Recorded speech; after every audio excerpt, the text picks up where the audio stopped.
Bienvenue à la présentation sur multiplier et diviser des nombres négatifs.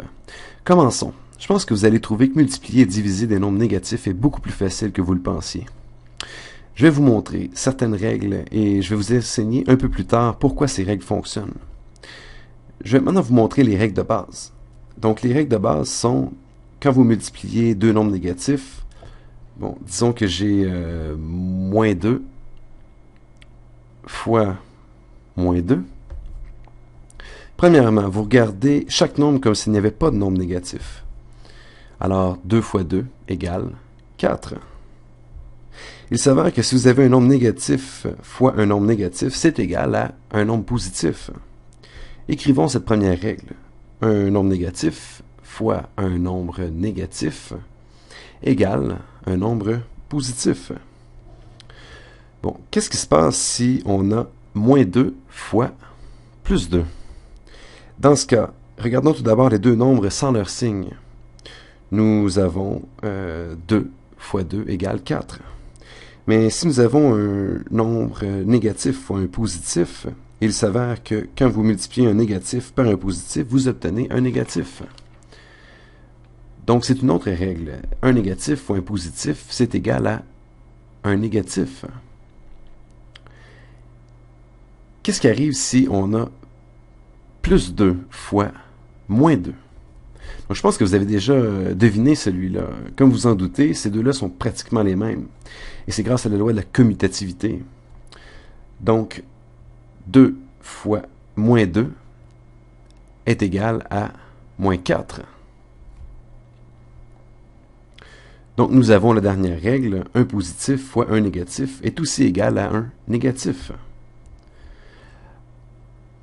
En fait, les deux dernières règles sont en quelque sorte la même règle. Un négatif fois un positif est négatif, ou un positif fois un négatif est négatif. Vous pouvez également dire que lorsque les signes sont différents et vous multipliez les deux nombres, vous obtenez un nombre négatif. Et bien sûr, vous savez déjà ce qui arrive lorsque vous avez un positif fois un positif. C'est égal à un positif. Donc, révisons. Un négatif fois un négatif donne un positif. Un négatif fois un positif donne un négatif. Un positif fois un négatif donne un négatif. Puis deux positifs donnent un positif. Bon, je vous ai peut-être un peu mélangé, là. Je vais essayer de simplifier tout ça. Bon, si je vous dis simplement, quand vous multipliez et le signe est le même, le résultat est positif.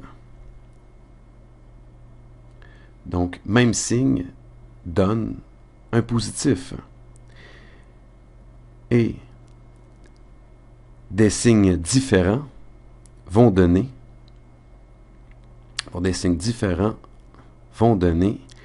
un résultat négatif. Bon, disons 1 fois 1 égale 1. C'est un exemple.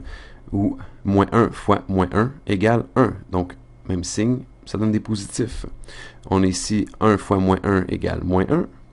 Ou moins 1 fois 1 égale moins 1. Vous voyez comment en bas, j'ai deux problèmes différents, mais j'ai plus 1 et moins 1.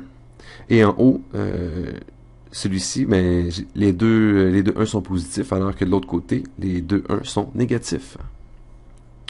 Bon, faisons maintenant plusieurs problèmes en espérant que vous compreniez bien et soyez en mesure de faire les problèmes de pratique.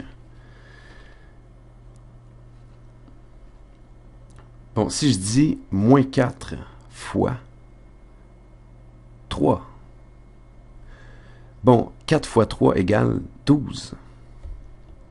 Et nous avons un négatif avec un positif, donc les signes sont différents, et donc la réponse est négative. Donc, moins 4 fois 3 donne moins 12. Ça a du sens. Essentiellement, nous avons moins 4 3 fois. Donc, c'est comme avoir moins 4 plus moins 4 plus moins 4 qui donne moins 12. Si vous n'avez pas vu la vidéo sur l'addition et la soustraction de nombres négatifs, vous devriez la regarder d'abord. Bon, faisons-en un autre. Moins 2 fois moins 7. Vous pouvez arrêter la vidéo n'importe quand pour voir si vous savez comment faire, puis repartir pour voir la réponse. Bon, 2 fois 7 donne 14, et nous avons le même signe, donc c'est positif. Normalement, vous n'avez pas à écrire le positif, mais bon, c'est explicite un peu. 9 Je vais avoir 9 moins... pardon, 9 fois moins 5. Bon, tout d'abord, 9 fois 5 égale 45. Encore une fois, les signes sont différents, donc c'est négatif. Et finalement, je pense à deux bons nombres.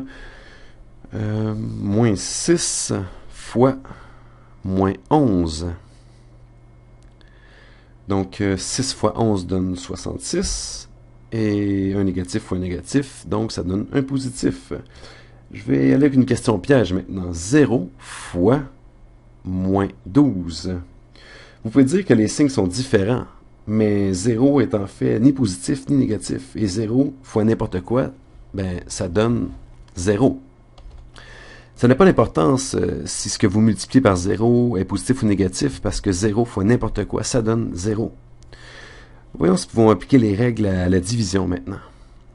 Il s'avère en fait que oui, que les mêmes règles s'appliquent.